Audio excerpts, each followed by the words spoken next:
Hello hello बच्चों, कैसे हैं आप लोग। उम्मीद करता हूँ अच्छे होंगे और अच्छे से पढ़ाई करते होंगे घर पे मन लगा के। तो बच्चों, आज की क्लास में हम chapter 8 cell the unit of life class 11th पढ़ रहे हैं। और इससे पहले हम पार्ट फर्स्ट पढ़ चुके हैं, ठीक है। इससे पहले क्लास में हम पार्ट फर्स्ट जो है चैप्टर 8 क्लास 11th का पढ़ चुके हैं। अगर आप वह क्लास नहीं देखे हैं तो डिस्क्रिप्शन में आपको लिंक मिल जाएगा, वहाँ से आप फर्स्ट जो क्लास हुआ था, यानी कि फर्स्ट पार्ट का जो क्लास हुआ था cell the unit of life का, उस क्लास को ज़रूर जाकर देखिए स्टूडेंट्स, क्योंकि उस क्लास को अगर आप नहीं देखिएगा तो यह क्लास आपको समझ में नहीं आएगा। तो चलिए एक बार देख लेते हैं। इससे पहले वाला क्लास यानी कि पार्ट फर्स्ट में cell the unit of life का पार्ट फर्स्ट में हम क्या सब पढ़े थे, उसको एक बार रिवाइज कर रहे थे शॉर्ट तरीके से। सबसे पहले जाने थे सेल से मिलके हर एक ऑर्गेनिज्म बने हुए रहते हैं, और सेल जो होते हैं वो स्ट्रक्चर और फंक्शन यूनिट ऑफ लाइफ होते हैं। यानी कि सेल जो होते हैं उससे लिविंग और नॉन लिविंग दोनों मिलके बने हुए रहते हैं। जैसे आपको एक ब्रिक्स यानी दीवार के बारे में बताएं, और आपको बताए थे सेल से मिलके टिश्यू, टिश्यू से मिलके ऑर्गन, ऑर्गन से मिलके ऑर्गन सिस्टम से मिलके ऑर्गन बने थे। फिर आपको सेल थ्योरी के बारे में बताए थे, जो सेल से ही नया सेल का निर्माण होता है, और सेल के अंदर हर एक प्रोसेस होता है, जैसे हो जाए वो केमिकल रिएक्शन हो जाए, और रिस्पिरेशन हो जाए, वो रिप्रोडक्शन हो जाए, एक्सक्रिएशन हो, एवरी फंक्शन जो होता है वो सेल के अंदर होते हैं, ठीक है। और उसके बाद जाने थे हम जो प्रोकैरियोटिक और यूकैरियोटिक में डिफरेंस क्या होता है। यानी कि प्रोकैरियोटिक जो होते हैं यूनिसेलुलर ऑर्गेनिज्म होते हैं, और यूकैरियोटिक जो होते हैं मल्टीसेलुलर ऑर्गेनिज्म होते हैं। प्रोकैरियोटिक जो होते हैं डेवलप नहीं होते, यूकैरियोटिक डेवलप होते हैं। प्रोकैरियोटिक के अंदर जो होते हैं सेल ऑर्गेनेल्स एब्सेंट होते हैं, यूकैरियोटिक में सेल ऑर्गेनेल्स प्रेजेंट होते हैं। इसमें न्यूक्लियर मेम्ब्रेन बॉन्ड, ऐसे ही बहुत सा आपको पॉइंट बताए थे हम। तो आज का जो क्लास है, यानी कि आज जो है पार्ट 2 बनने जा रहा है cell the unit of life. इससे पहले अगर आप क्लास नहीं देखे हैं पार्ट फर्स्ट का, डिस्क्रिप्शन में लिंक आपको मिल जाएगा, वहाँ से जाकर जरूर देखिए स्टूडेंट्स। तो चलिए बच्चों, आज का क्लास को स्टार्ट करते हैं। अब तो लोडिंग में प्रॉब्लम हो रहा है, कुछ समय वेट कर लीजिए। जो हमारा आज का क्लास है उसमें सबसे पहले जानेंगे हम सेल मेम्ब्रेन के बारे में। देखिए, प्लांट से एनिमल सेल के एक डायग्राम प्रैक्टिस कर लेना है आपको, उस एग्जाम में क्वेश्चन आता है 5 मार्क का, ठीक है। ओके, तो सेल मेम्ब्रेन और क्या होता है आज के क्लास में पार्ट 2 सेल मेम्ब्रेन सबसे पहले जानेंगे। सब फर्स्ट टॉपिक हमारा आज है सेल मेम्ब्रेन। सेल मेम्ब्रेन का जो सेकेंड नेम है वो है प्लाज्मा मेम्ब्रेन। क्या है? Plasma membrane. Plasma membrane. Cell membrane जो होते हैं वे एनिमल में प्रेजेंट होते हैं, और सेल मेम्ब्रेन जो होते हैं उनका सिंगल लेयर होता है। सेल मेम्ब्रेन का सिंगल लेयर होता है, यानी कि सिंगल लेयर होता है, याद रखेंगे पॉइंट को। सेल मेम्ब्रेन का जो बॉडी होता है वो सिंगल लेयर से मिलके बने हुए रहते हैं, और सेल मेम्ब्रेन जो होते हैं वे प्रोटीन से मिलके बने हुए रहते हैं, ठीक है। और सेल मेम्ब्रेन, तो सर सेल मेम्ब्रेन का काम क्या होता है? जैसे कि सेल मेम्ब्रेन जो होता है वे आउटर मोस्ट लेयर होते हैं, मतलब किसी भी सेल का आउटर मोस्ट लेयर होते हैं, और सेल के अंदर किसी भी चीज़ को आना और किसी भी चीज़ को बाहर जाने का अनुमति देते हैं, वे सेल मेम्ब्रेन का काम होता है। आप ऐसे आपका गेट है तो गेट के अंदर कोई थोड़ी आ जाएगा, गेट वहाँ पर घंटी बेल लगा हुआ, बेल को ठकठकाएगा अंदर आ जाएगा। उसी प्रकार सेल मेम्ब्रेन जो होता है वो क्या करता है, सेल को सुरक्षित रखते हैं, और किसी भी मटेरियल को अंदर आना और किसी मटेरियल को बाहर जाने का अनुमति सेल मेम्ब्रेन देते हैं। सेल मेम्ब्रेन जो होते हैं वे लिपिड्स और प्रोटीन से मिलकर बने हुए रहते हैं। इंपॉर्टेंट एक यहाँ पे बहुत इंपॉर्टेंट स्टूडेंट पॉइंट बता रहा है, 52% जो होते हैं सेल मेम्ब्रेन के अंदर प्रोटीन, और 40% इसके अंदर लिपिड्स पाए जाते हैं। और सेल मेम्ब्रेन का सेकंड नेम आपसे कोई पूछेगा तो बोलेगा plasma membrane. Cell membrane single layer होते हैं जो एनिमल के बॉडी के अंदर प्रेजेंट होते हैं। सेल मेम्ब्रेन केवल एनिमल में रहेंगे, ठीक है। तो आगे यहाँ पे देखते हैं सेल मेम्ब्रेन का फंक्शन बता दिया आपको। किसी मटेरियल को अंदर आना या बाहर जाने का अनुमति कौन देता है? Cell membrane. यहाँ पे क्या दिया है, जो ट्रांसपोर्ट क्या, यानी कि यातायात, यानी कि जो प्लांट होते हैं प्लांट के अंदर मिनरल्स विटामिन का जो वन प्लेस से अदर प्लेस का जो ट्रांसपोर्टेशन होते हैं, वहाँ पे 2 पॉइंट्स के थ्रू होते हैं। एक होते हैं पैसिव ट्रांसपोर्ट, एक होते हैं एक्टिव ट्रांसपोर्ट। उसके बाद हम जानेंगे ऑस्मोसिस के बारे में भी जानेंगे स्टूडेंट अच्छे तरीके से। सबसे पहले जानते हैं ये ट्रांसपोर्ट होता क्या है। देखिए स्टूडेंट्स, प्लांट के अंदर ट्रांसपोर्टेशन होते हैं और एनिमल के भी अंदर ट्रांसपोर्ट होते हैं। ट्रांसपोर्टेशन मतलब क्या हुआ, आप क्लास 11th में पढ़ेंगे, एक चैप्टर है ट्रांसपोर्टेशन एनिमल, उसमें पढ़ेंगे जो बॉडी के अंदर कैसे ब्लड का सर्कुलेशन होता है, कैसे बॉडी के अंदर जो हम मिनरल्स वहाँ बॉडी के अंदर डाइजेशन होता है, वो मिनरल्स कैसे एक जगह दूसरी जगह जाता है, इसके बारे में जानेंगे। तो यहाँ पे पैसिव ट्रांसपोर्ट क्या होता है, many molecules can move across the membrane without any requirement of energy is called passive transport. एक पॉइंट क्या रखना है स्टूडेंट आपको, पैसिव ट्रांसपोर्ट में एनर्जी का रिक्वायरमेंट नहीं होते हैं, पैसिव ट्रांसपोर्ट में एनर्जी का रिक्वायरमेंट नहीं होते हैं। इंपॉर्टेंट पॉइंट, जो पैसिव ट्रांसपोर्ट क्या होते हैं सर, तो पैसिव ट्रांसपोर्ट एक ऐसा ट्रांसपोर्ट होते हैं जिसमें एनर्जी का रिक्वायरमेंट, सेल के अंदर जो विटामिन मिनरल्स का ट्रांसपोर्टेशन होता है स्टूडेंट। पैसिव ट्रांसपोर्ट में स्टूडेंट विटामिन मिनरल का जो ट्रांसपोर्ट होते हैं क्लियर, वो वहाँ पे वो क्या होते हैं, वहाँ पे एनर्जी का यूज़ नहीं होता है, यानी कि अब्सेंस ऑफ एनर्जी होता है। बट जो एक्टिव ट्रांसपोर्ट होते हैं, एक्टिव ट्रांसपोर्ट में एनर्जी का यूज़ होता है। एक्टिव ट्रांसपोर्ट में एनर्जी का यूज़, एनर्जी का यूटिलाइज होता है। और एक्टिव ट्रांसपोर्ट में क्या होता है, एटीपी का फॉर्मेशन होता है। एटीपी सर क्या होता है, एटीपी सर क्या होता है बताइए। एटीपी का फुल फॉर्म होता है स्टूडेंट्स एडेनोसाइन ट्राइफॉस्फेट, याद रखिएगा एक पॉइंट, एडेनोसाइन ट्राइफॉस्फेट। एटीपी में 38 एटीपी का एनर्जी का फॉर्मेशन होता है, जो एटीपी में जाकर स्टोर होता है। और जो एनर्जी बनता है मिटोकॉन्ड्रिया में एटीपी में जाकर स्टोर होता है। जब सेल को कम होगा एनर्जी को, तो वहाँ पर से एनर्जी को एटीपी क्या कर देगा, ब्रेक डाउन होकर एटीपी एनर्जी को ट्रांसफर कर देगा। स्टूडेंट यहाँ तक क्लियर बच्चों, यहाँ तक क्लियर गाइज, यहाँ तक क्लियर। तो एक्टिव ट्रांसपोर्ट में और पैसिव ट्रांसपोर्ट में क्या अंतर है, तो एक्टिव ट्रांसपोर्ट में सर एनर्जी यूज होता है, लेकिन सर पैसिव ट्रांसपोर्ट में एनर्जी का यूज़ नहीं होता। तो पैसिव ट्रांसपोर्ट में एनर्जी का यूज़ नहीं होता, एक्टिव ट्रांसपोर्ट में एनर्जी का यूज़ होता है। तो आपसे कोई अगर पूछ दिया student explain the difference between active transport and passive transport, तो डायरेक्टली बोला जाता है जो एनर्जी का ट्रांसपोर्ट होगा एक्टिव में, एनर्जी का यूज होगा एक्टिव में, और पैसिव एनर्जी का यूज़ नहीं होगा। तो सर यहाँ पे हम ये भी जान लिए जो एटीपी जो होता है उसका फुल फॉर्म एडेनोसाइन ट्राइफॉस्फेट होते हैं, वहाँ पे एनर्जी स्टोर होते हैं, और वहीं के थ्रू जब ब्रेक डाउन होते हैं तो सेल में एनर्जी ट्रांसफर होता है। क्लियर है।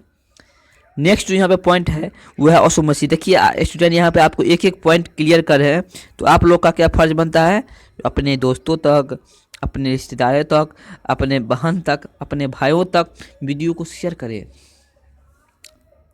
क्योंकि वे भी वीडियो को समझ पाए। तो नेक्स्ट यहाँ पे क्या है, ऑसोमोसिस। देखिए आप एक एक पॉइंट एनसीईआरटी का क्लियर कर रहे हैं। ऑसोमोसिस मतलब जो वाटर मिनरल्स का जो ट्रांसपोर्टेशन होता है हायर कंसंट्रेशन से लोअर कंसंट्रेशन की तरफ, हायर कंसंट्रेशन से लोअर कंसंट्रेशन के डायरेक्शन में जो वाटर और मिनरल का जो ट्रांसपोर्टेशन होगा, the movement between across higher concentration to lower concentration is called osmosis. Osmosis sir क्या होगा, कहने का मतलब जो हायर कंसंट्रेशन से लोअर कंसंट्रेशन के अंदर जो मूवमेंट होगा मिनरल्स वाटर किसी भी चीज़ का, उसी को बोल देंगे हम क्या, ऑसोमोसिस। तो स्टूडेंट्स फिर से समझ, नहीं समझे फिर समझिए, एक माने हज़ार बार समझिए। सेल मेम्ब्रेन का दूसरा नाम प्लाज्मा मेम्ब्रेन है भाई। ये प्रोटीन और लिपिड से मिलकर बना हुआ रहता है। इसका काम है सेल के अंदर किसी मटेरियल को अंदर आना, किसी मटेरियल को बाहर जाने का अनुमति देना है। स्टूडेंट्स जो सेल मेम्ब्रेन के अंदर दो टाइप का ट्रांसपोर्ट होता है, एक्टिव ट्रांसपोर्ट, पैसिव ट्रांसपोर्ट। बच्चों एक्टिव ट्रांसपोर्ट में एनर्जी का यूज होता है, लेकिन बच्चों पैसिव ट्रांसपोर्ट में एनर्जी का यूज नहीं होता है। यहाँ तक क्लियर। एक्टिव ट्रांसपोर्ट में एनर्जी का यूज होगा, लेकिन पैसिव ट्रांसपोर्ट में एनर्जी का यूज नहीं होगा। यहाँ तक क्लियर। फिर जो हमारा नेक्स्ट था यहाँ पे टॉपिक क्या, ऑसोमोसिस। तो ऑसोमोसिस में क्या होता है, जो वाटर मिनरल्स का मूवमेंट होता है हायर कंसंट्रेशन से लोअर कंसंट्रेशन तक। यहाँ तक क्लियर। यानी कि बच्चों प्लाज्मा मेम्ब्रेन आप लोग से उम्मीद कर रहा हूँ जो प्लाज्मा मेम्ब्रेन आप लोग समझ चुके हैं अच्छे तरीके से। फिर समझिए, नहीं समझे फिर समझिए। प्लाज्मा मेम्ब्रेन में क्या होता है, सबसे पहले एनर्जी जो होते हैं, जो विटामिन मिनरल्स होते हैं वो क्या होते हैं, ट्रांसपोर्टेशन होते हैं। किसमें, एक्टिव ट्रांसपोर्ट और पैसिव ट्रांसपोर्ट में। एक्टिव ट्रांसपोर्ट एनर्जी का लॉस कम होगा, और पैसिव में क्या होगा, एनर्जी यूज नहीं होगा, एक्टिव में एनर्जी ज़्यादा यूज होगा। एक्टिव ट्रांसपोर्ट में एटीपी का भी फॉर्मेशन होगा। क्लियर है। तो नेक्स्ट यहाँ पे हमारा क्या टर्म है, सेलवार। नेक्स्ट यहाँ हमारा क्या टर्म है, सेलवार। तो सेल वाल भी चलिए, नेक्स्ट हमारा यहाँ पे क्या टर्म है, सेल वाल, जो क्या है बहुत इंपॉर्टेंट, जो क्या है बहुत इंपॉर्टेंट। चलिए एक बार देख लेते हैं उसको। तो सेल वाल, जो सेल वाल होते हैं, देखिए इससे पहले सेल मेम्ब्रेन यानी प्लाज्मा मेम्ब्रेन बताए तो सिंगल लेयर होते हैं, तो सेल वाल क्या होते हैं, डबल लेयर होते हैं। सेल वाल क्या होते हैं, डबल लेयर होते हैं। डबल लेयर मतलब कि दो लेयर से मिलके बने हुए रहते हैं सेल वाल। लेकिन सेल मेम्ब्रेन जो होते हैं वे सिंगल लेयर से मिलके बने हैं, बट सेल वाल जो होते हैं डबल लेयर से मिलके बने हुए रहते हैं। और एक पॉइंट आपको और बता दें, जो सेल वाल होते हैं नॉन लिविंग होते हैं और रिजिड स्ट्रक्चर यानी कि कठोर स्ट्रक्चर का होते हैं। बच्चों स्टूडेंट्स समझे क्या, सेल वाल जो होते हैं वे डबल लेयर होते हैं, वे क्या होते हैं, नॉन लिविंग होते हैं, एक कठोर स्ट्रक्चर होते हैं सेल वाल, ठीक है। और सेल वाल होते हैं वे क्या, लिपिड से मिलके बने हुए रहते हैं। किससे मिलके बने हुए रहते हैं, लिपिड से मिलके। लिपिड्स से मिलके बने हुए होते हैं कौन? Cell wall. तो बच्चों यहाँ पे हम जाने जो सेल वॉल होते हुए प्लांट के अंदर प्रेजेंट हो, तो प्लांट के अंदर सेल वॉल प्रेजेंट होंगे जो डबल लेयर होंगे, इतना जान लिया आप, इतना तो क्लियर। सेल वॉल होते हुए सेलुलोज से मिलके बने हुए होते हैं, किससे? सेलुलोज से मिलके बने हुए रहते हैं सेल वॉल, सेलुलोज। यहाँ पर सर मिस्टेक हो गया था, लिपिड्स ने बल्कि सेल वॉल होते हुए सेलुलोज से मिलके बने हुए रहते हैं। इंपॉर्टेंट पॉइंट, 1 मार्क एग्जाम में क्वेश्चन आएगा। तो सेल वॉल किस चीज़ से मिलके बने हुए रहते हैं? सेल वॉल सेलुलोज से मिलके बने हुए रहते हैं। तो क्लियर है। तो आपको बता दे जो सेल वॉल जो होते हुए सेलुलोज से मिलकर बने हुए होते हैं और सेल वॉल जो होते हुए डबल लेयर मेम्ब्रेन होते हैं। और इस सेल वॉल का मेन फंक्शन क्या होता है? वाटर और मिनरल्स का जो उसके अंदर इंटर करने का जो प्रोसेस होता है उसको भी मेंटेनेंस करके रखते हैं कौन? Cell wall. और सेल वॉल नॉन लिविंग होते हैं, एजिड होते हैं, और सेल को सुरक्षित करके भी रखते हैं कौन? Cell wall. तो बच्चों यहाँ तक समझ गए सेल वॉल प्लाज्मा में दोनों क्लियर। नेक्स्ट यहाँ पे हमारा टर्म है वो है इंडोप्लाज्मिक रेडिकुलम। इंडोप्लाज्मिक रेडिकुलम यानी कहने का मतलब जो ये विकेटिक सेल्स विकेटिक ऑर्गेनेल्स में प्रेजेंट होते हैं। और इंडोप्लाज्मिक रेडिकुलम एक ऑर्गेनेल्स होते हैं जो गोल्जी कम्प्लेक्स लाइसोसोम के चारों ओर घिरे हुए रहते हैं। जितना भी ऑर्गेनेल्स होते हैं सबको सुरक्षित रखते हैं। इंडोप्लाज्मिक रेडिकुलम जो होते हैं एक नेटवर्क की तरह होते हैं, एक नेटवर्क की तरह ट्यूबुलर स्ट्रक्चर होते हैं, ठीक है। Electron microscope study eukaryotic cells आपको बता दिए। जो इंडोप्लाज्मिक रेडिकुलम यूकैरियोटिक सेल्स के चारों ओर, यूकैरियोटिक सेल मतलब यूकैरियोटिक सेल के चारों ओर, जैसे कि mitochondria, Golgi body, all is eukaryotic cell. तो मिटोकॉन्ड्रिया, गोल्जी बॉडी के चारों ओर इंडोप्लाज्मिक रेडिकुलम एक नेटवर्क की तरह बने हुए रहते हैं और उसको वे सुरक्षित रखते हैं। इंडोप्लाज्मिक रेडिकुलम जो होते हैं वे इंट्रासेलुलर कंपोनेंट से मिलके बने हुए रहते हैं। और इंडोप्लाज्मिक रेडिकुलम का दो पार्ट, फर्स्ट पार्ट जो होते हैं वे होते हैं रफ इंडोप्लाज्मिक रेटिकुलम,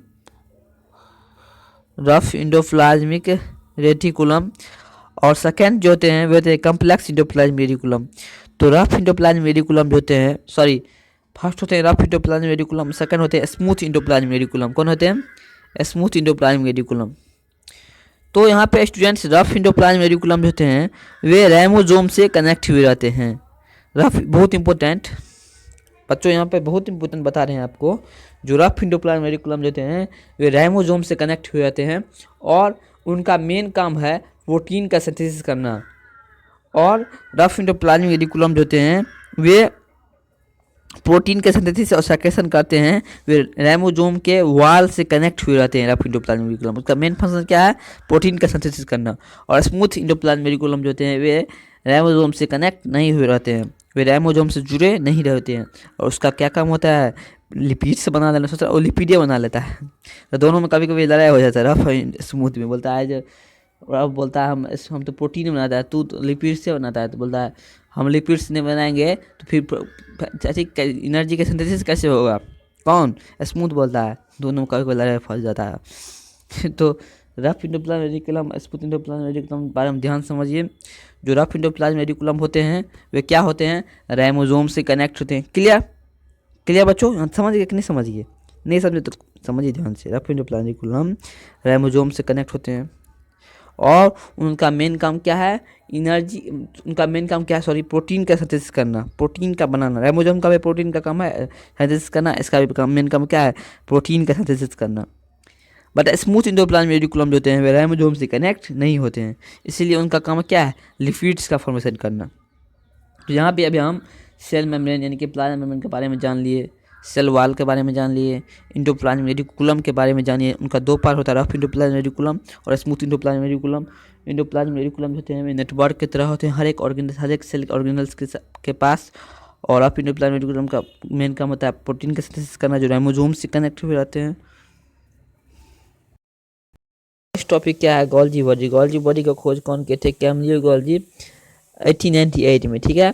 और गोल्जी बॉडी जो होते हैं एक दूसरे के पैरेलल में होते हैं, उसको हम सिटर्नी बोलते हैं, ठीक है। और यहाँ पे देखिए गोल्जी बॉडी का जो मेन फंक्शन होता है, तो गोल्जी बॉडी का मेन फंक्शन क्या होता है? वे फॉर्मेशन करते हैं गैल्कोप्रोटीन और गैल्कोलिपिड्स का। गोल्जी बॉडी जो होते हैं वे गैल्कोप्रोटीन और गैल्कोलिपिड्स का फॉर्मेशन करते हैं, इसका ये इम्पोर्टेंट फंक्शन है। और ये material to be packing in the form of vessels, material को पैकिंग करते हैं वेसल्स के फॉर्म में और डिफरेंट पार्ट्स तक पहुंचाने का काम करते हैं। कौन? Golgi body. सबसे पहले क्या करते हैं, प्रोटीन को पैकिंग कर लिए, प्रोटीन को पैकिंग करने के बाद जिस सेल में प्रोटीन का कमी रहेगा उस सेल तक प्रोटीन को पहुंचा देंगे। कौन? Golgi body. उनका मेन काम क्या है? गैल्कोप्रोटीन और गैल्कोलिपिड्स का फॉर्मेशन करते हैं। नेक्स्ट जो हमारा टर्म है वो है लाइसोसोम्स। नेक्स्ट टर्म क्या है? लाइसोसोम्स, जिनका जो खोज किए थे वे किए थे डी डूवे। लाइसोसोम्स का जो खोज किए थे वे किए थे डी डूवे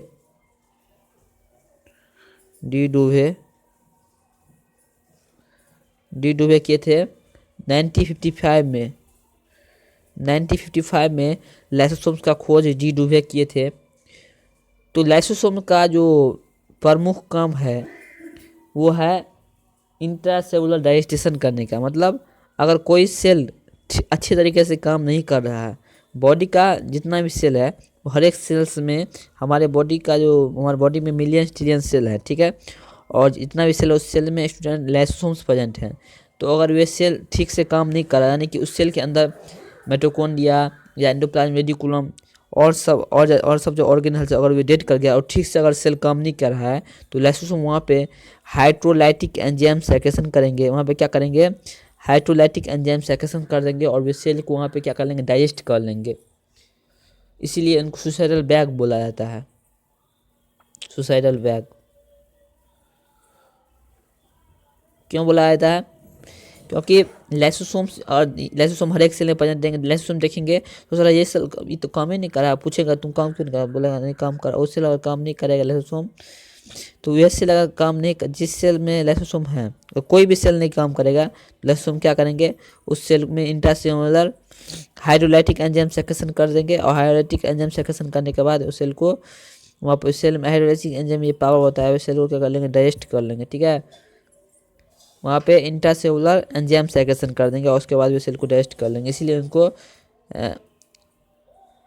इनको क्या बोला जाता है? सुसाइडल बैग, यानी कि सुसाइडल बैग आत्महत्या का थैली बोला जाता है। लाइसोसोम को आत्महत्या का थैली क्यों बोला जाता है? क्योंकि हर एक सेल जो सेल काम नहीं कर रहा उस सेल को डाइजेस्ट कर लेते हैं। उस सेल को इंट्रासेलुलर डाइजेशन, इसलिए डाइजेस्ट कर लेते हैं उनको, उसमें हाइड्रोलाइटिक एंजाइम छोड़ के। क्लियर है?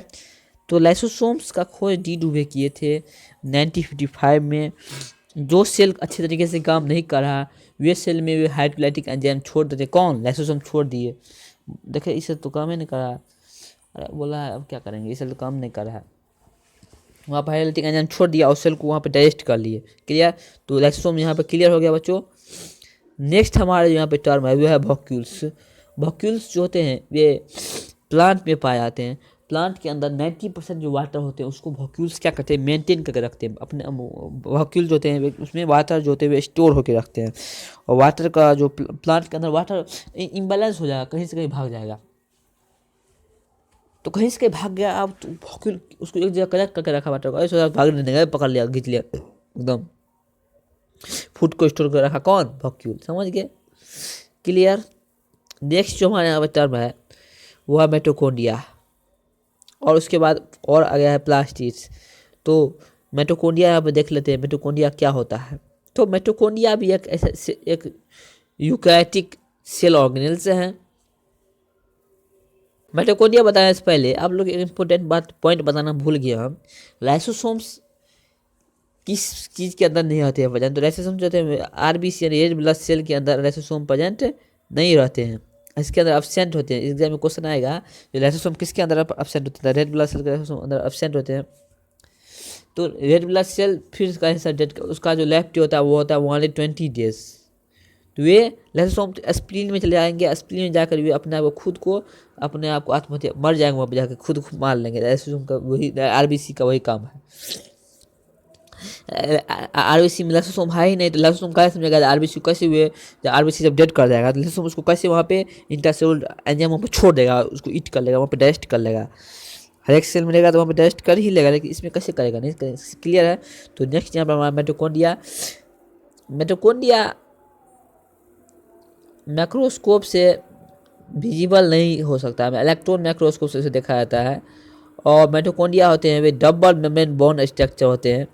मिटोकॉन्ड्रिया होते हैं वे 2 लेयर से मिलके बने हुए थे, इसको डबल लेयर बोला जाता है। मिटोकॉन्ड्रिया क्या होते हैं? डबल लेयर यानी कि कहने का मतलब 2 लेयर से मिलकर बने हुए मिटोकॉन्ड्रिया। इसका जो खोज किए थे वे किए थे 1857 में। 1857 मतलब कितना डीपली बता रहे हैं आपको। 1857 में इसका खोज किए थे अल्बर्ट अल्बर्ट अरे तुम ऊपर जा अल्बर्ट वॉन कोलिकर, ठीक है। और 1890 में इसका खोज किए थे। 80 उसके बाद जर्मन का साइंटिस्ट थे एक रिचर्ड अल्टमन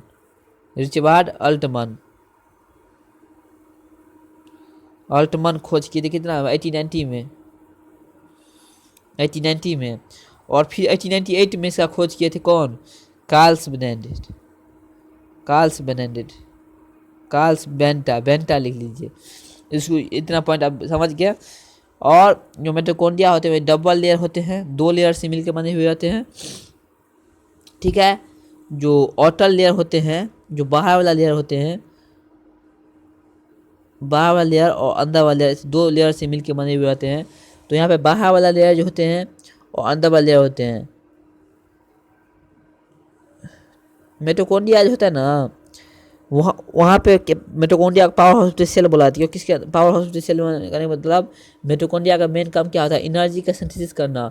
और मिटोकॉन्ड्रिया होता है एनर्जी को स्टोर करके रखते हैं। कौन, मिटोकॉन्ड्रिया एनर्जी को स्टोर कर रखते हैं। मेन फंक्शन है मिटोकॉन्ड्रिया का एनर्जी का सिंथेसिस करना। मिटोकॉन्ड्रिया का अंदर एनर्जी स्टोर होता है एटीपी में, और फिर वहाँ से जब सेल को एनर्जी का काम होगा तो वहाँ से ले लेगा सेल पे एनर्जी की तरह। बोले एनर्जी लग रहा है ना।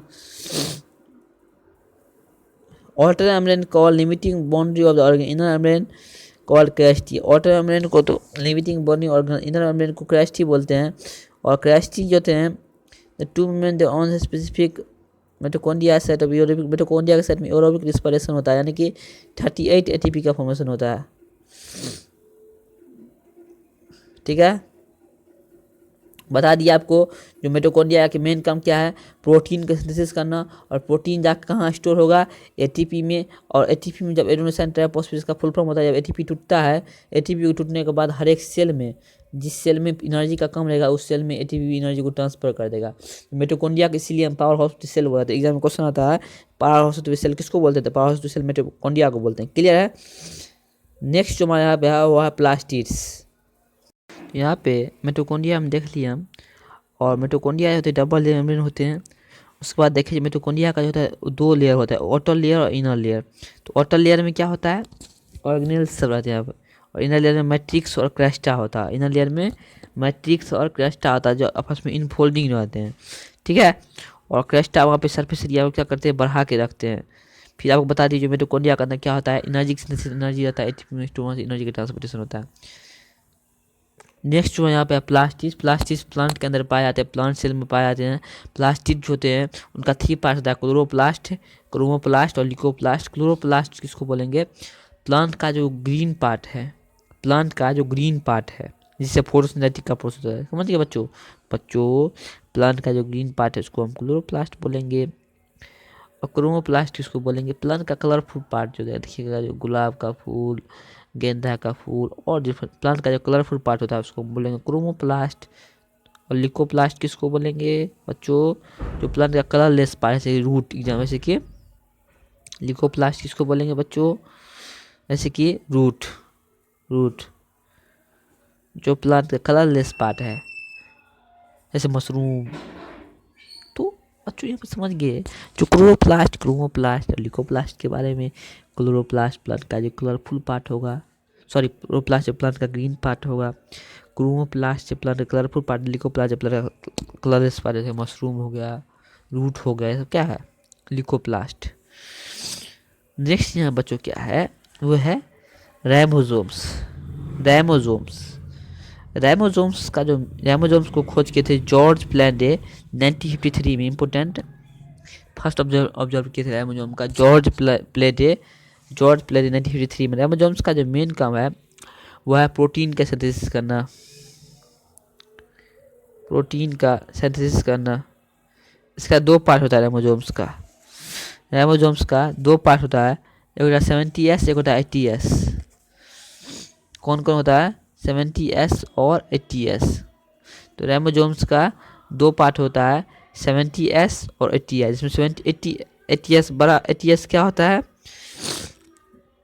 each represents a large and small sum in the sum in 80s सब and 60 and 40s 70s। ठीक है, सेनिमिनेशन और कोफिशिएंट के अनुसार, सेनिमिनेशन और कोफिशिएंट के अनुसार राइबोसोम्स को, माने सेनिमिनेशन क्या होता है, देखिए एक वाटर ले लीजिए, वाटर में 2 पत्थर गिराइए, देखिएगा जो पत्थर जल्दी नीचे गिर जाएगा, जो पत्थर जल्दी नीचे उसको वहाँ वेट ज़्यादा रहेगा, तो उसी को बोलेंगे सेनिमिनेशन। तो यहाँ पे 70s और 80s दो होता है किसका, राइबोसोम्स का 2 पॉइंट हो, 2 उसका पार्ट होगा। राइबोसोम्स का मेन काम क्या होगा, प्रोटीन का सिंथेसिस करना। 70s छोटा वाला पार्ट और 80s बड़ा वाला पार्ट, 70s स्मॉल और 80s लार्ज। क्लियर बच्चों। नेक्स्ट यहाँ पे क्या है, सिलिया फ्लैजिला। सिलिया फ्लैजिला की हेल्प से प्लांट या एनिमल में मूवमेंट होने का काम होता है। कौन, सिलिया फ्लैजिला की हेल्प से प्लांट में क्या होता है, मूवमेंट होने का काम होता है। तो सिलिया और फ्लैजिला होते हुए एनिमल में पाए जाते हैं, बहुत इंपॉर्टेंट पॉइंट। सिलिया और फ्लैजिला होते हैं एनिमल में पाए जाते हैं, जो एनिमल के अंदर एक जगह से दूसरी जगह जाने में, मूवमेंट होने में हेल्प करते हैं। क्लियर है, क्लियर, ओके। नेक्स्ट जो हमारा यहाँ पे है वो सेंट्रोसोम। सेंट्रोसोम के अंदर क्या होता है, सेल का डिवीजन होता है, एक सेल से दूसरे सेल का बना, मतलब कहने का मतलब न्यूक्लियस का एक न्यूक्लियस टूट गया, एक न्यूक्लियस से दो न्यूक्लियस और बन गया, एक न्यूक्लियस से 2 न्यूक्लियस और बन गया, मतलब कहने का मतलब एक न्यूक्लियस का सेल डिवाइड होकर 2 न्यूक्लियस का सेल बन गया। तो वहाँ पे क्या होता है, सेल का डिवीजन होता है। क्लियर, क्लियर बच्चों। नेक्स्ट जो हमारा है वह न्यूक्लियस। न्यूक्लियस जो होता है वो किसी भी सेल का ब्रेन होता है, और सेल में ब्रेन साइटोप्लाज्मा सबसे बीच वाला जो पार्ट होता है वो न्यूक्लियस होता है। सेल का हर एक एक्टिविटीज़ को कंट्रोल करके रखता है कौन, न्यूक्लियस, जिसका खोज किए थे रॉबर्ट ब्राउन। और न्यूक्लियस होते हुए न्यूक्लियर मेम्ब्रेन न्यूक्लियोप्लाज्मा से घिरे हुए रहते हैं। ठीक है, और यहाँ पे देखिए न्यूक्लियस के अंदर आरएनए और डीएनए भी होता है, उसके बारे में अगला चैप्टर में पढ़ेंगे हम। राइबोन्यूक्लिक एसिड और डाइऑक्सी राइबोन्यूक्लिक एसिड आगे चैप्टर में पढ़ेंगे। तो यहाँ पे समझ गए, जो न्यूक्लियस का खोज रॉबर्ट ब्राउन किए थे, और न्यूक्लियस का मेन फंक्शन बता दिए, किसी भी सेल का ब्रेन होता है।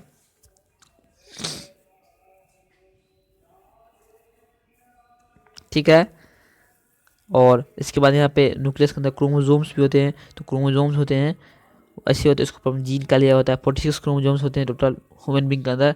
23 जोड़ा बटा हुआ है, 23 होता है फीमेल से, 23 होता है मेल से। ठीक है, नेक्स्ट अब यहाँ पे क्लियर है। तो राइबोसोम्स 46 क्रोमोसोम्स होते हैं। 46 क्रोमोसोम्स के अंदर 23 मेल 23 फीमेल से आता है। अगर एक्स आएगा तो लड़की होगा, XY आएगा तो लड़का होगा। ठीक है बच्चों आज का जो चैप्टर है सेल वो खत्म हो चुका है। नया चैप्टर मिलते हैं किसी नई टॉपिक नई कंसेप्ट के साथ। तब तक के लिए गुड बाय और टेक केयर। मन लगा कर पढ़ते रहे। Thank you for watching this video. जय जय क्लास को शेयर करें बच्चों।